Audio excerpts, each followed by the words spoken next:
Have you ever noticed how calm you can look during chanting? Yet the moment you step outside, the same old anger returns like it never left. Have you ever wondered why you can memorize teachings, repeat prayers, and attend ceremonies, but your relationships, your temper, and your daily choices still pull you into the same suffering? Welcome back to the channel.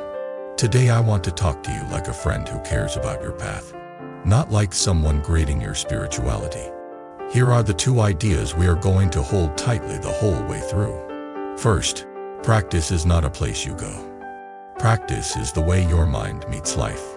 Second, if your cultivation only happens inside a quiet room, then real life will keep defeating you. Not because life is cruel, but because life is the real training ground.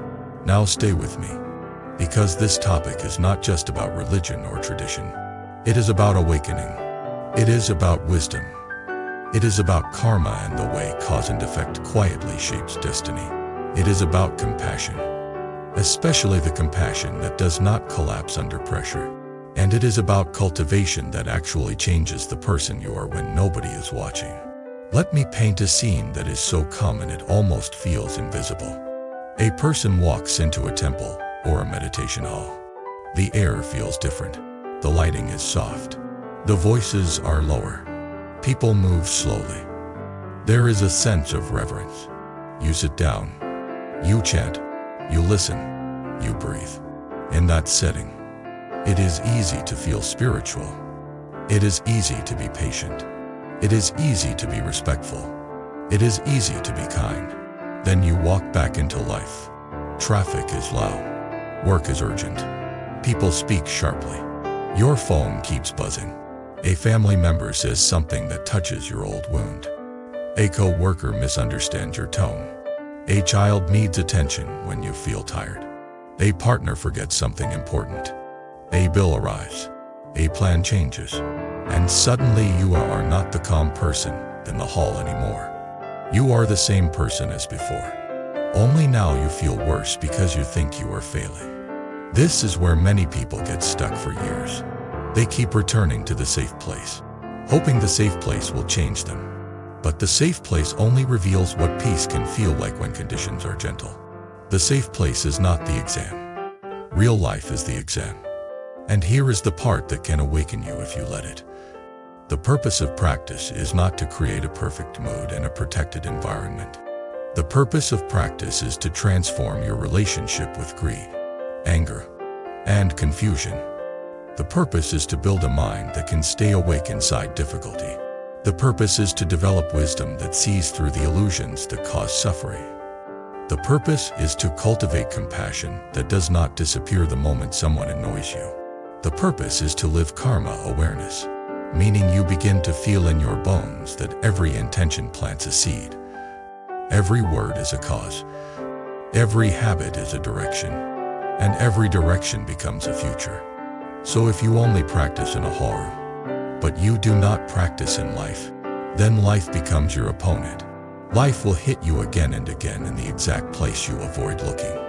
Home becomes the opponent. Work becomes the opponent. Your emotions become the opponent. Temptation becomes the opponent. Pressure becomes the opponent. And if you do not train where the opponent appears, you will keep losing the same fight. Now I want to tell you a story. But not a dramatic story from a distant mountain. A real story. The kind that could be yours. The kind that shows how a person stops being stuck. Let us call him Michael. Michael loved the feeling of sacred space. Every weekend, he visited a temple. He offered incense, listened to teachings, chanted with a sincere voice, and for a while his mind felt clean. He would leave with a gentle smile and a quiet hope. He would say to himself, "This is the person I want to be." But Monday arrived like a storm. At work, he felt pressure to perform. His manager spoke in a harsh tone. His co-worker took credit for something Michael had done. In meetings, he felt overlooked. He tried to remain calm, but inside he was burning. He became sarcastic. He became impatient. He started replaying conversations in his mind and proving he was right. By the end of the day, He felt exhausted and ashamed. It got worse. His partner wanted emotional connection, but Michael felt empty. His child wanted attention, but Michael wanted silence. Small messes felt like insults. Small requests felt like attacks. He snapped. Then he felt guilty. Then he promised himself he would do better. Then the next day, he snapped again. And every weekend, he returned to the temple to reset. For years, he thought this was how it worked. He thought the temple was where practice happened, and life was simply the messy part you endure so you can return to the peaceful part. Then one day, something small changed everything. It happened in the parking lot. Michael had just finished chanting. He felt peaceful. He walked toward his car with a calm mind.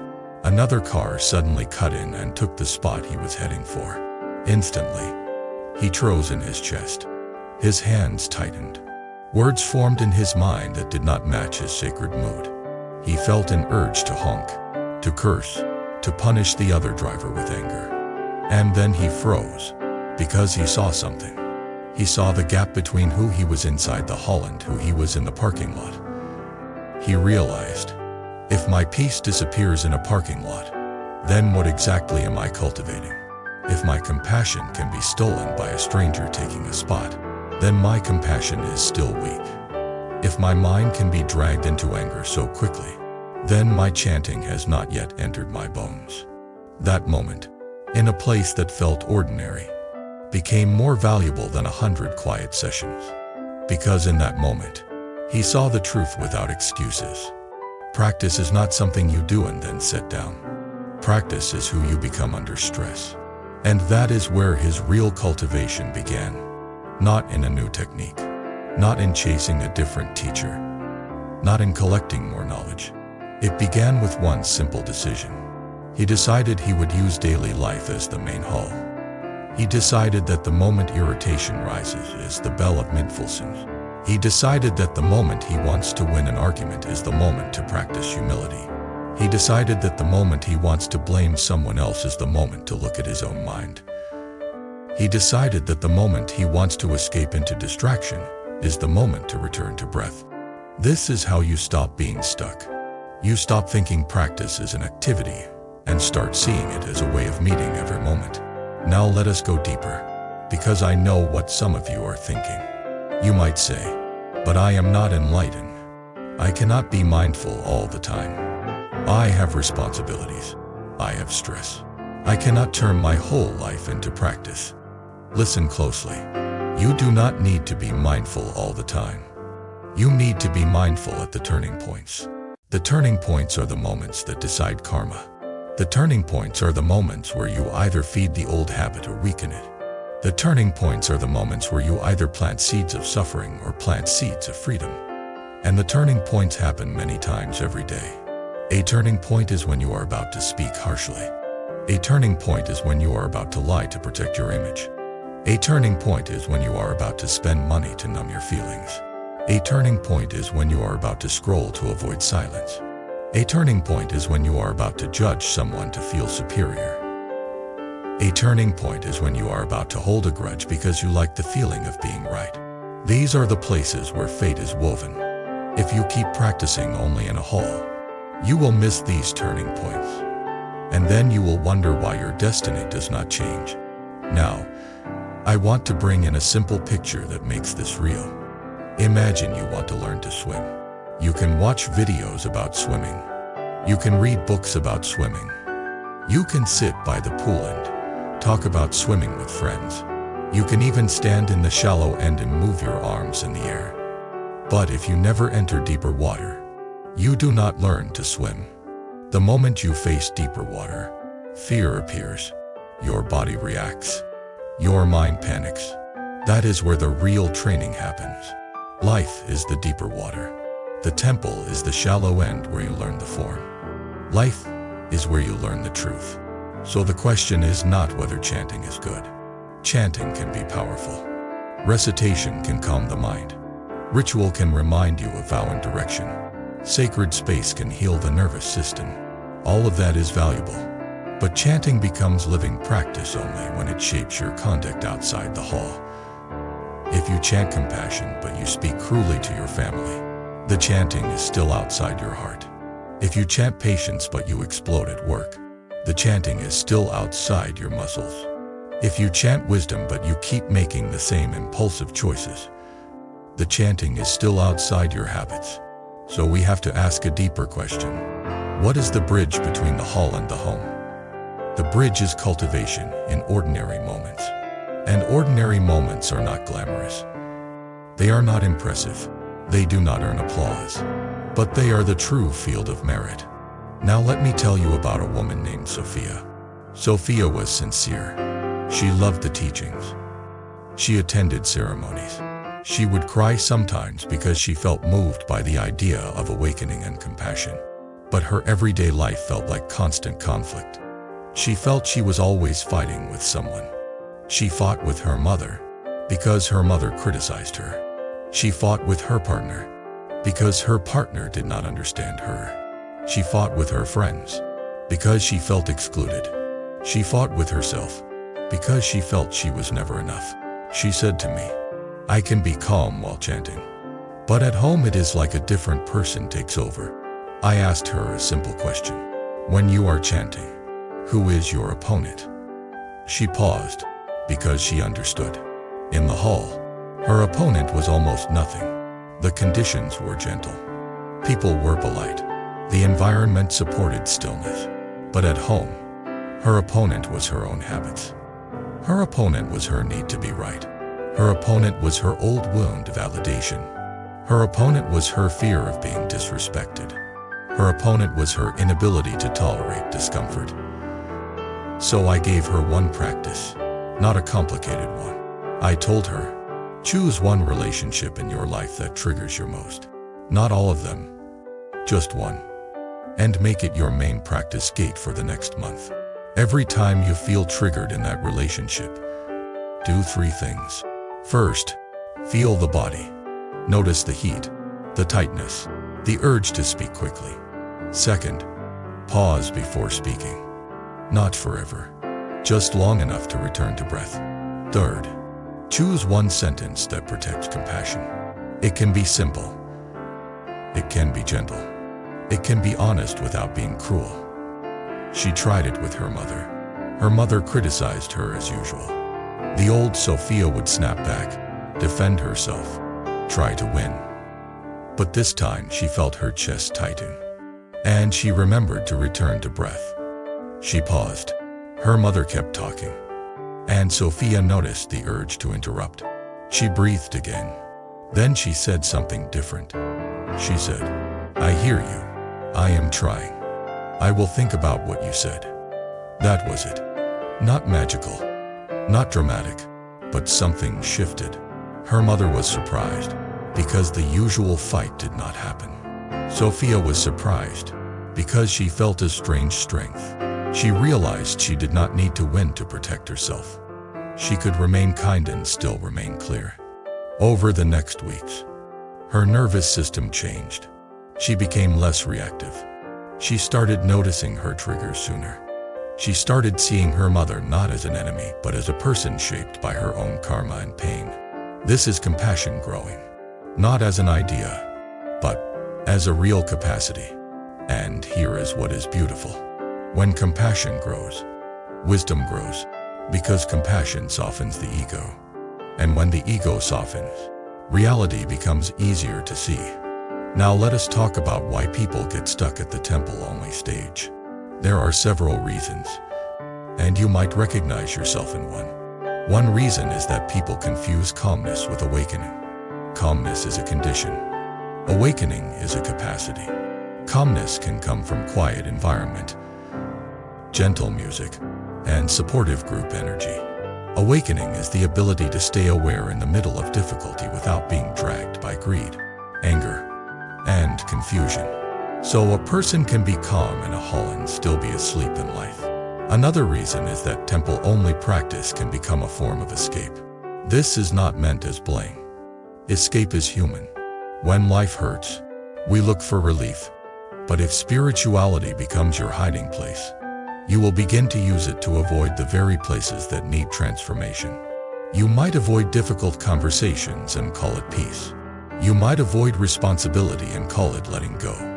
You might avoid facing your habits and call it acceptance. This is where wisdom is needed. Real wisdom is honest. It does not lie to you in a sweet voice. Real wisdom says, if you keep avoiding, you keep repeating, and repeating becomes destiny. Another reason people get stuck is that they treat practice like a transaction. They chant and expect life to reward them quickly. They pray and expect problems to disappear. They do rituals and expect luck. But karma does not work like a vending machine. Karma is the deep pattern of intention, speech, and action repeated over time. So if you chant but you keep harming others with speech, you are planting seeds of conflict. If you chant but you keep indulging impulsively, you are planting seeds of instability. If you chant but you keep living in resentment, you are planting seeds of bitterness. No ritual cancels the seed you keep planting daily. This is why daily life practice is not optional if you want real change. Now, I want to make this practical for you, without turning it into a list, because I know you want a script that flows like a story. So let me walk you through a day, the way a person on the path might live it. You wake up. Before you touch your phone, you touch your breath. You do not need a perfect meditation.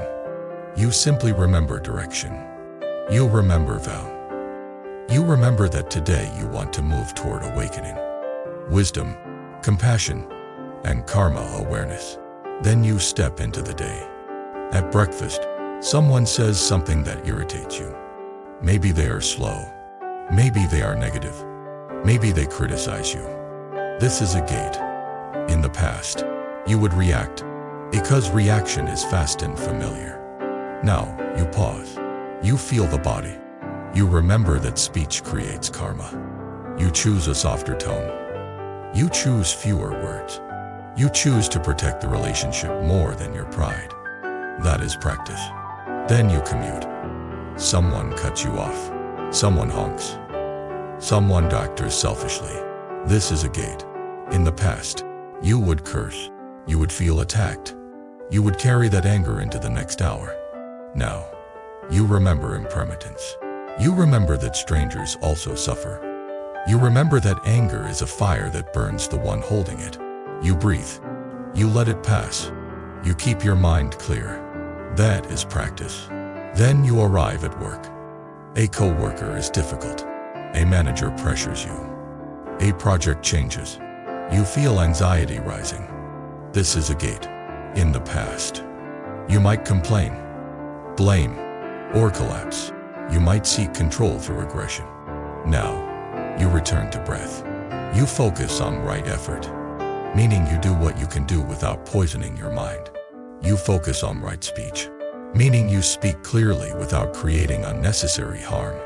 You focus on right intention, meaning you do not secretly wish others to fail. That is practice. Then you come home. Your family wants something from you. Your partner needs attention. Your child is loud. The house is messy. Your body is tired. This is the biggest gate for most people, because strangers do not touch your deepest patterns the way family does. Family activates old identity. Family activates old wounds. Family activates the parts of you that want to be seen, respected, and safe. So this is where cultivation becomes real. You notice your impatience. You notice your urge to shut down. You notice your urge to control. You do not pretend you are peaceful.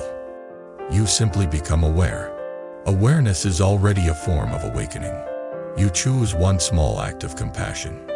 Even if your mood is not perfect, you listen for 2 minutes without interrupting. You speak kindly even if you are tired. You apologize quickly when you are wrong. You do not use spiritual ideas to avoid emotional responsibility. That is practice. Then, the day ends.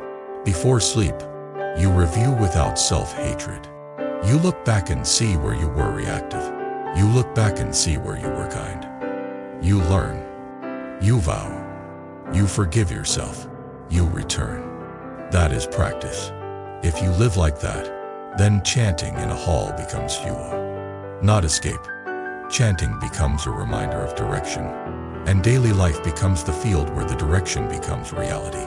Now let us go even deeper, because the real issue is not just location. The real issue is identity. Many people have an identity that says, I am a practitioner when I am doing spiritual activity.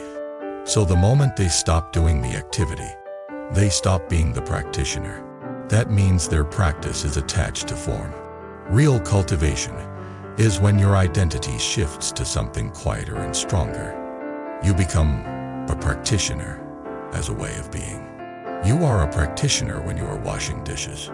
You are a practitioner when you are standing in line. You are a practitioner when you are being criticized. You are a practitioner when you are tempted to lie. You are a practitioner when you are lonely. You are a practitioner when you feel fear. Because in all those moments, you have a choice. And choice is where karma is shaped. Now I want to share a metaphor that helps many people. Think of the mind like a garden. In the hall, you water the garden. In life, weeds grow. If you only water on weekends but never pull weeds, the weeds will take over. Weeds are habits like anger, jealousy, greed, laziness, and constant distraction. So you need both. You water the mind through meditation, chanting, and stunning. You pull weeds through daily life practice, meaning you meet triggers with awareness and choose differently. When you do both, the garden changes. When the garden changes, your destiny changes. Because destiny is not only what happens to you, destiny is also what you become. Now, there is another level of this that is especially important. Many people think practice means being nice all the time. So when they fail to be nice, they conclude they are not practicing. This creates shame. Shame is heavy. Shame makes you avoid practice. Then you get stuck again. So we need wisdom here. Practice is not pretending to be nice. Practice is being honest about the mind and training it with compassion. If anger arises, you do not say, I am bad. You say, anger is here. I see it. I will not feed it. If jealousy arises, you do not say, I am hopeless. You say, jealousy is here. I see it. I will not let it drive my speech. If craving arises, you do not say, I am impure. You say, craving is here. I see it. I will not trade my future peace for a moment of pleasure. This is karma awareness without superstition. It is simply understanding that what you feed grows. Now let us talk about why daily life practice feels so hard.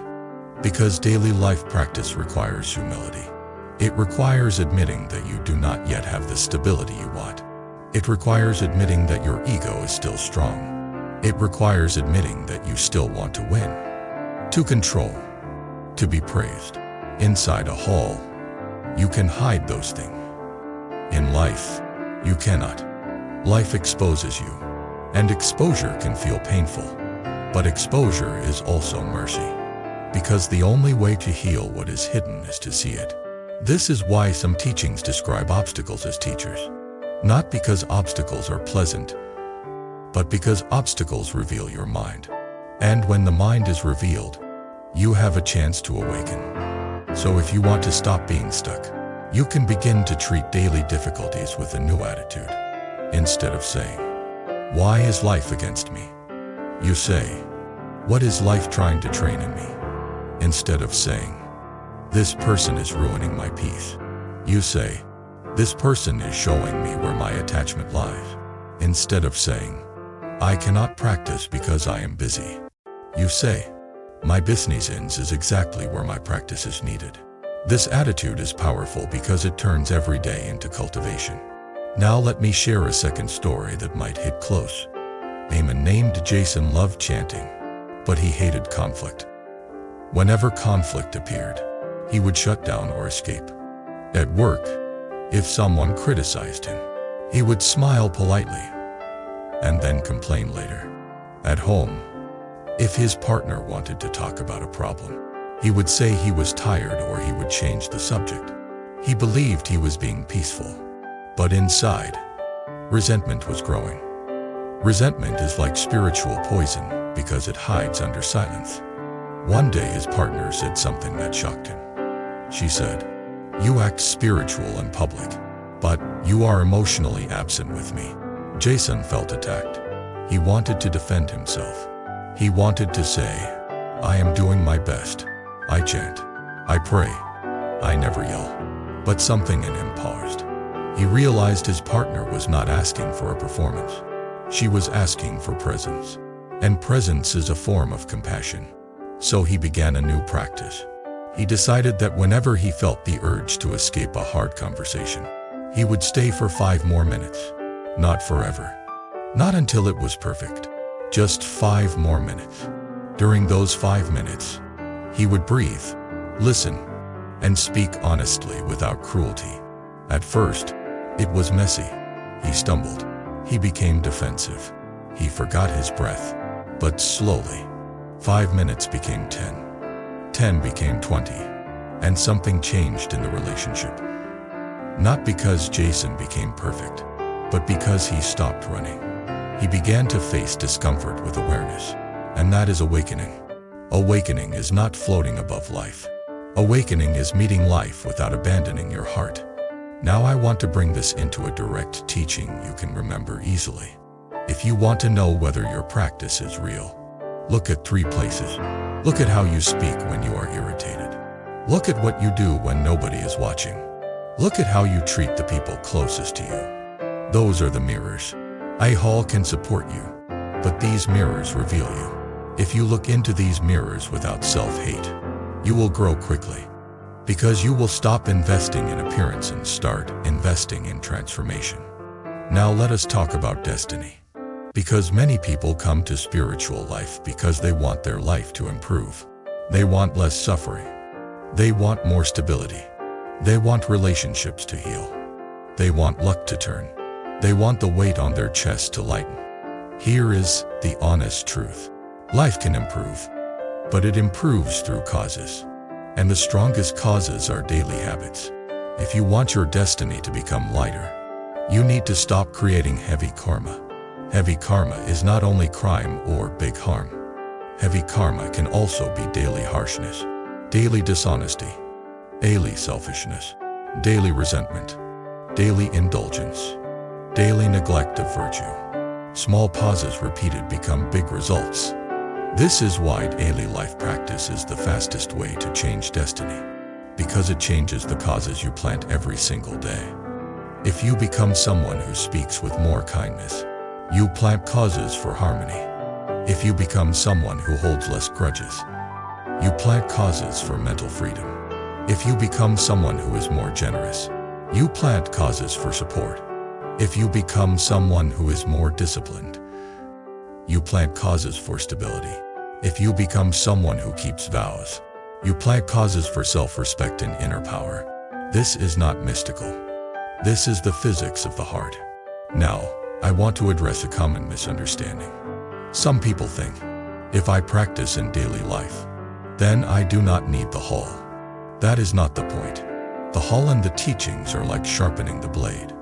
Daily life is where you use the blade. If you only sharpen and never cut, you waste the blade. If you only cut and never sharpen, the blade becomes dull. So the most balanced path is both. You sharpen through meditation, chanting, study, and reflection. You cut through real life choices, real speech, real conduct, real compassion under pressure. Now let me give you another vivid scene. Because many people think they do not have time. Imagine you have only 10 minutes in the morning. You can use those 10 minutes to scroll and stimulate the mind. Or you can use those 10 minutes to set direction. If you choose direction, you can sit quietly, breathe slowly, and make one vow. Today, I will train my speech. Or today I will train my patience. Or today, I will train my generosity. Or today I will train my mindfulness at the first spark of anger. Then, during the day, you do not need to be perfect. You only need to remember the vow at least once. Even once is powerful. Because remembering once means you interrupted autopilot. And interrupting autopilot is the beginning of awakening. Over time, once becomes twice. Twice becomes many. And one day, you realize something quietly amazing. You are not the same person anymore. Your destiny has shifted. Now, I want to share a deeper layer that many people miss. When people practice only in a hall, they often practice for themselves. They want peace. They want comfort. They want blessings. There is nothing wrong with wanting relief from suffering. But true cultivation eventually expands into compassion. Not the soft compassion that only feels good. The strong compassion that includes others.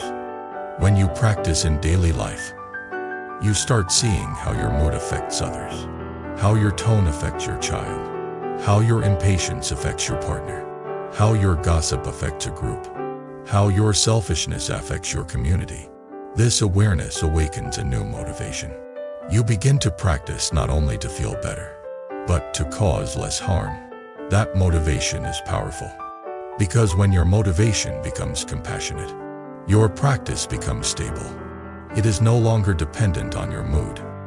It is anchored in vow. And vow is one of the strongest forces on the path. Vow shapes destiny because vow shapes choices. Now, let me speak to you as someone who has watched many people walk this road. The ones who change are not always the ones who know the most.